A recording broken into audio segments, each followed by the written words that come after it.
Elliott, I'm going to have to get an attorney. I got hurt at work. Slipped on ice in the parking lot. I'll represent you. How much should we sue? Who should we sue and for how much? I don't know. Let's see. We'll go after the building owner. We'll go after my workers' comp. We can't blame the weather girl, because she wasn't responsible. Can't blame the meteorologist. Meteorologist, sorry. Do we Not have, PC. Do we have a meteorologist around? We found one. In the parking lot? Found one in the parking lot. I told you it was going to be a little bit slick out there. I should have looked at her Twitter. What's your Twitter page? I have to... Oh, first of all, it's Cheryl Scott from NBC Channel 5, and she's way too slick for you and me. But she was gracious enough to come into the studio today. My pleasure. And here we are. Okay, now you can start asking the question. We got to introduce her first. Even though everybody knows who she is. I don't even get an introduction. I hit my head. It's not... Is that the excuse? That's what's... I thought it would have knocked some sense into you by now. No, loosened up those screws again. Oh, no. Uh-oh. So, Cheryl. You are okay, though. I'm in severe pain. How do you get workman's comp if you work for yourself? You have to have workers' comp if you have any employees, and I'm an employee of my business, so. So you'd sue yourself? Sue myself. That's why you have insurance, to take care of it. Okay. But let's get to Cheryl here. Cheryl, you had nice weather up until last week. You probably thought this was like Tennessee. It's been absolutely amazing so far this winter. Apologies to all the snow lovers out there, but we're going to get snow and it's going to come. We still have a long, winter to endure here. So I've been enjoying the mild weather. Yeah, we had a long winter last year. Exactly. It like never ended, and it was gray and bleh. This one, not so bad, but it's coming. Snow will be here. Tomorrow. It's coming. How many inches? So far, about 6+, 6 to 8 range for Chicago. Areas north, a little bit farther south, a little bit less. But we'll keep you posted. Usually north gets more and south gets less. So. Well, areas north, Chicago areas north, about 6+. Areas south, a little bit less. At Dave's north, so this could be the last we see of him for quite a while. It's not a plus being north.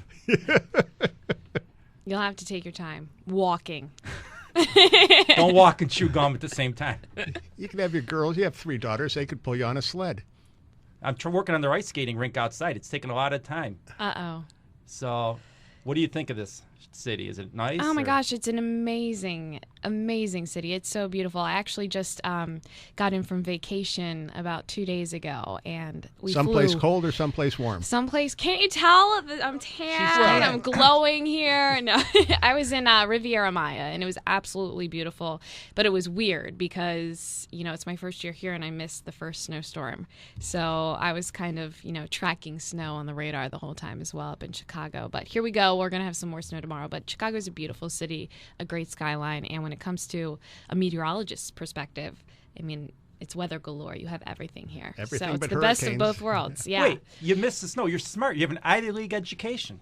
I knew it was coming. No, I planned the trip way in advance. I would have loved to be here for it.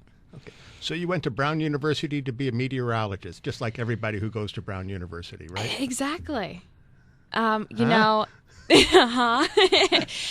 Actually, I did a roundabout way. I did go to Brown University. I was recruited, actually, to run track there. I majored in geology, so I came out with a geology degree, and then I continued my education from that point on and got my meteorology degree from Mississippi State University. Now, in track, what was your specialty? I did sprints, the 400 primarily, and I also did some long jump. Any good? I mean, I was half decent.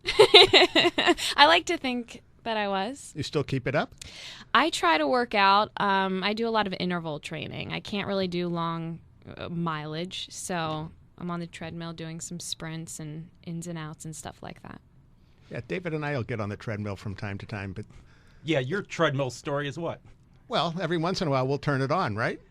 Elliott said he did 30 minutes on the treadmill beginning of January. He goes, yeah, I'm tired. He was watching TV from Next time I'm going to turn on the machine. Isn't that? Oh, you're supposed to turn it on? I just get on there and watch television. Why wouldn't you sit on the couch and watch television? It sounds to get much more comfortable. Get a little exercise, Okay. Try to fool my body into. Don't you hang your clothes on there for them to dry? Yeah. The towel after showering? Yeah. That's what it's for. It's always there for something, right? Utility is key. So what was it like down in Tennessee there? I mean, what was the weather down there? Isn't it like nice every day? No, it's not nice every day. I was in Knoxville, Tennessee right before I came here, and I was there for 2 years, and it was actually pretty crazy. We had a lot of severe weather events while I was down there. One to note, the April 27th tornado outbreak. We were hit really hard there. I was telling you before the show that we had about 53 confirmed tornado touchdowns that day and 35 confirmed deaths.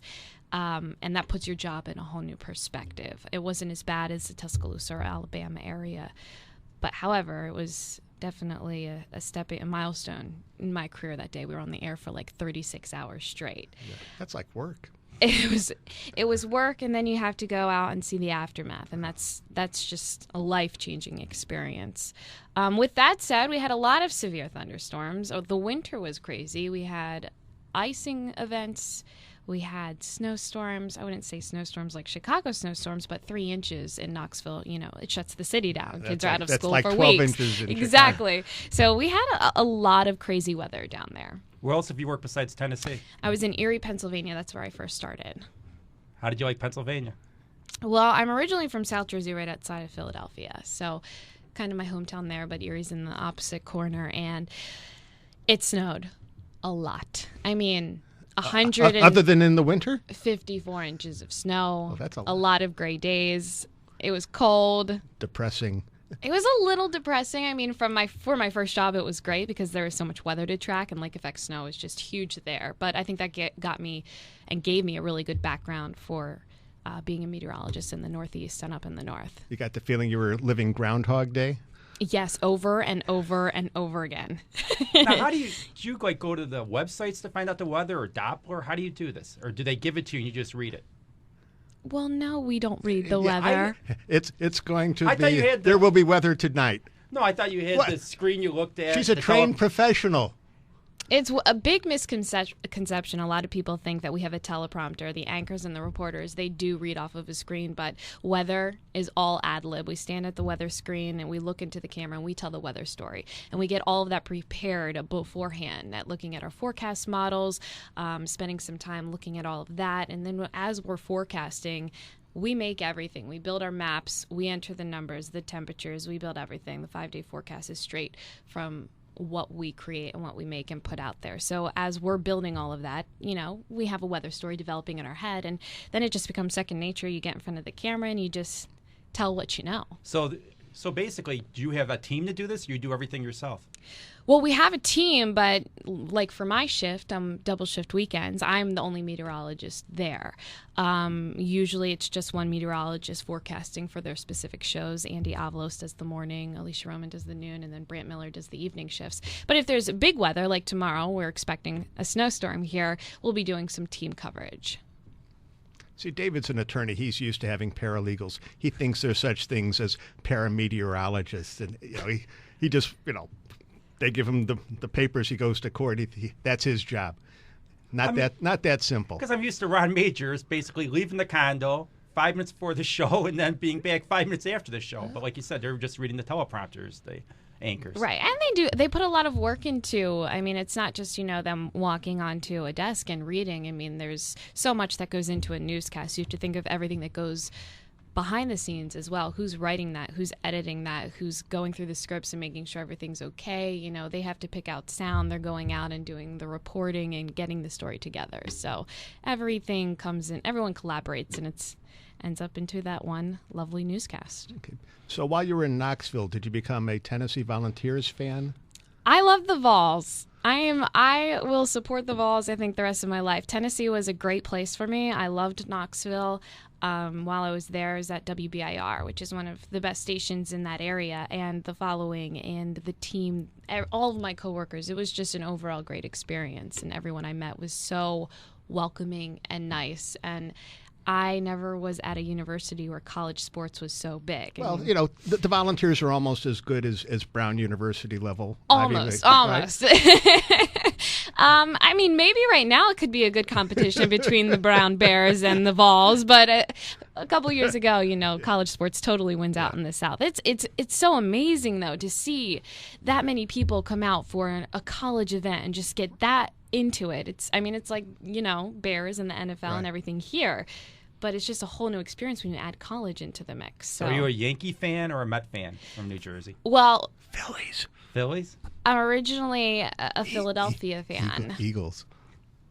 But I've moved to Chicago, so, I'm up for She's adopting. trying to BC. I'm adopting new That's right. teams. Flexibility Bears. is one of the keys to success in life, David. It's totally, and who knows, I could be here for a really long time. Well, you're with Channel 5. Every Channel 5 beautiful meteorologist, anchor person, sportscaster goes to New York. Good Morning America, Today Show.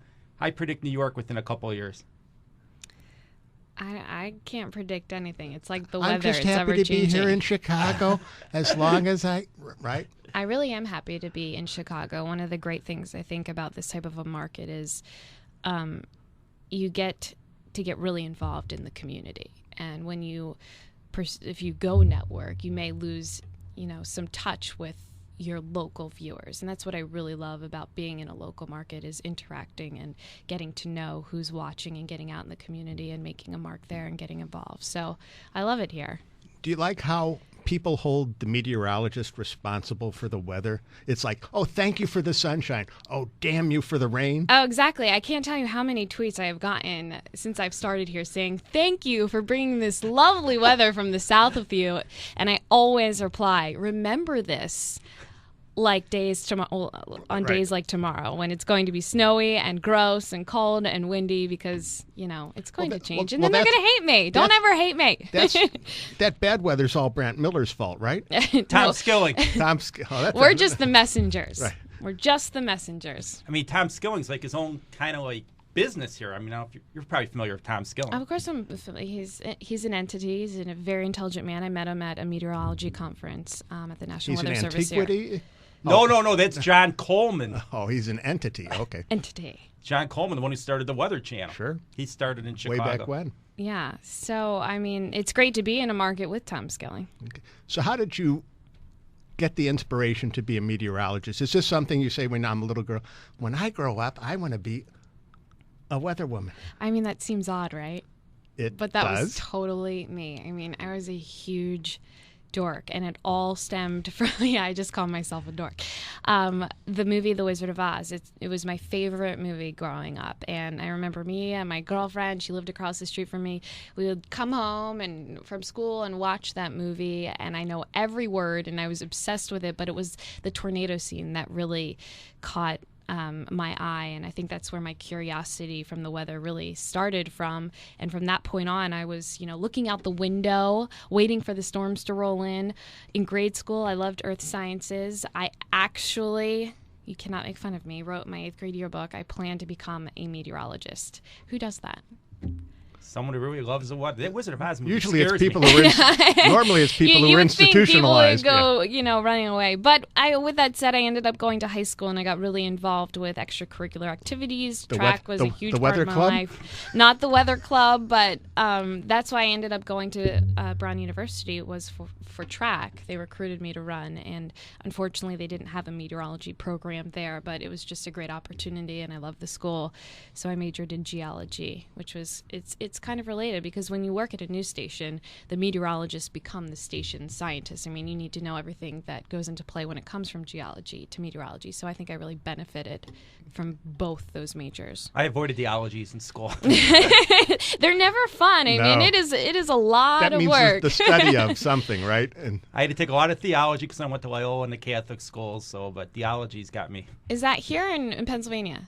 Chicago. Okay, because there's another So Loyola. basically, you think of yourself as Dorothy? Well, no, but Well, you're not the Wicked Witch. Of course I'm not the Wicked Witch. Are you Glenda?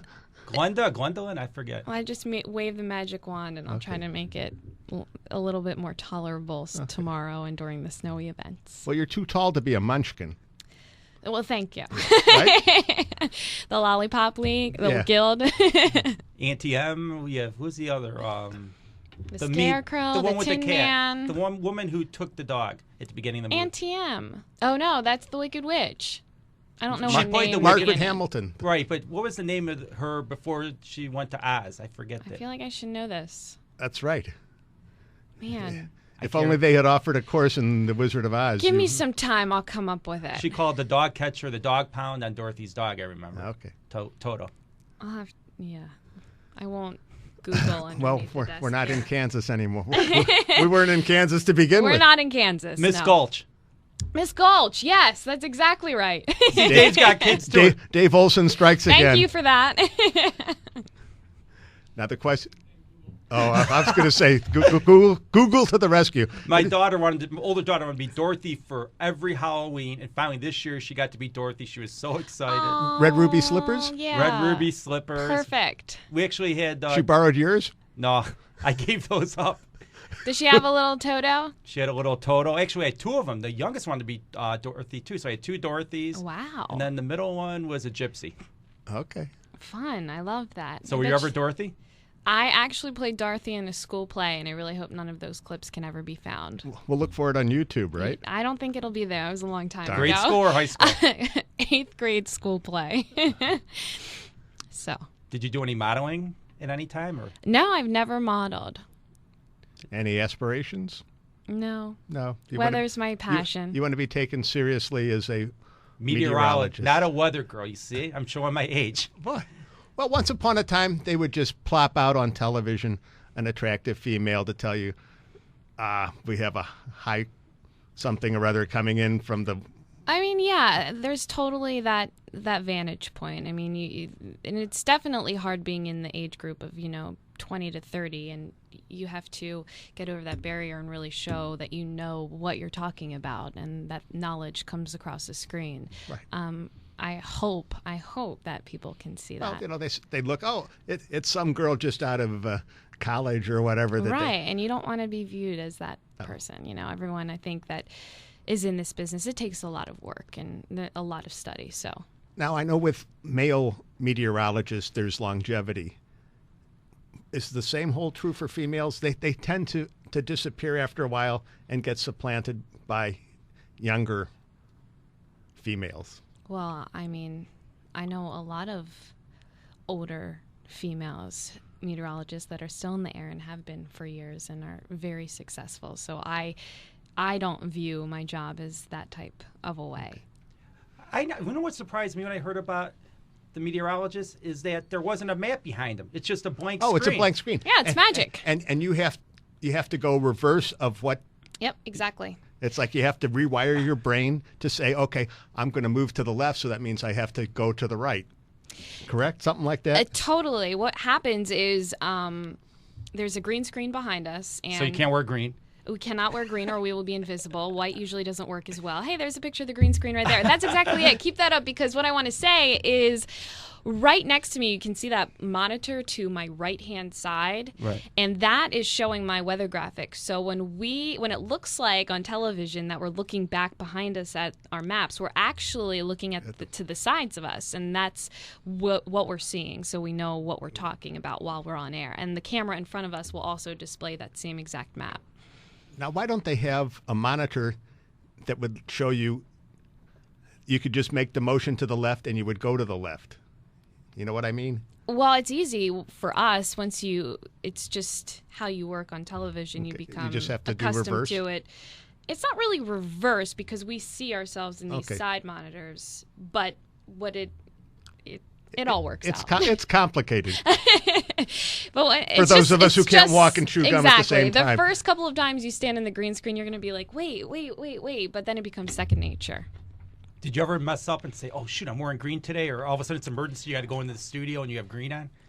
No, I haven't done that. Don't you think, though, for St. Patrick's Day, you ought to wear green so all we'll see is like a head and a hand? Larry Wirt might have a problem with that. Yeah, I have seen a few, people play in the green screen, and it's good fun for a little bit, but I haven't done it. Well, there's a first time for everything, right? We'll see. So who's your favorite meteorologist? Oh, my gosh, I have tons. Wait a second. Somebody has tons of favorite meteorologists? Yeah, of course. Doesn't everybody? And she has no idea who I am, but Alexandra Steele, she worked for the Weather Channel. I believe she's now on CNN. I really enjoyed watching her on the Weather Channel, but she was a graduate from Brown University. So that was really cool to me. Mike Seidel, a good friend, may have dinner with him later on tonight. He's coming into town for the snowstorm. Of course, Jim Cantori, and, he's a storm chaser?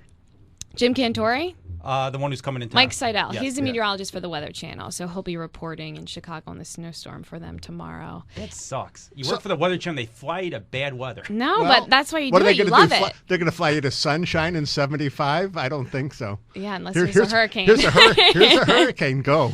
Yeah, exactly. And then Philadelphia market. I grew up watching all of those meteorologists, Glenn Schwartz, and I interned in Philadelphia while I was there as well. So I have some good relationships with them. But these are all, people that I've looked up to and have been mentors in my life. So when you go home, you turn on the TV, you watch the Weather Channel? No. I mean, sometimes the Weather Channel is on if there's a cool weather story that I'm interested in to see what's happening, and we don't have the coverage, at our own local station or something. But I'm not a diehard, watch the Weather Channel every minute.